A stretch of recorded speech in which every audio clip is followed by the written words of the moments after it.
L'hiver est une saison redoutée des sans-abri. À Orléans, l'association Action Froid organise une fois par semaine une maraude pour leur apporter vêtements chauds, couvertures mais aussi repas. Christine Launay et Wilfried Redonnet ont suivi une équipe de bénévoles hier soir. Ils sont étudiants, jeunes salariés ou encore sans emploi. La dizaine de bénévoles d'Action Froid prépare la maraude du mardi soir et elle débute un peu plus tôt que d'habitude. On a décalé l'heure par rapport à l'été pour aller les voir plus tôt et pour qu'on puisse les croiser en fait, tout simplement pour leur donner à manger, et la soupe, quelque chose de chaud, des vêtements, produits d'hygiène. La tournée se fait à pied. Elle commence par une des artères principales d'Orléans où se trouve déjà un groupe de sans domicile fixe qui les attend. Café.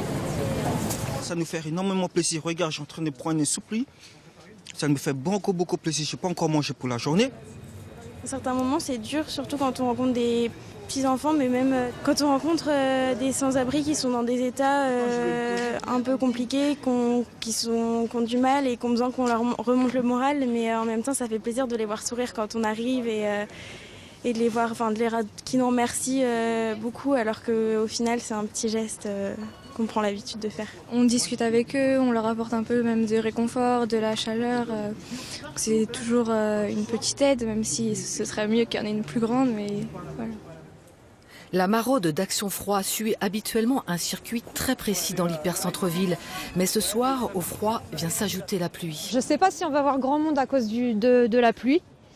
Ils sont pas mal dans des abris un peu cachés, sous la gare ou dans des squats. Donc là, les soirs comme ça, c'est un peu maraude à l'aveugle en fait. Les charpes, donc j'ai déjà, donc il manquait juste les gants, chaussettes. Je t'en ai mis dans ton sac, 3 paires. Sur ces quelques centaines de mètres parcourus, les bénévoles ont apporté repas et vêtements à pas moins d'une dizaine de personnes. Et leur nombre ne cesse d'augmenter.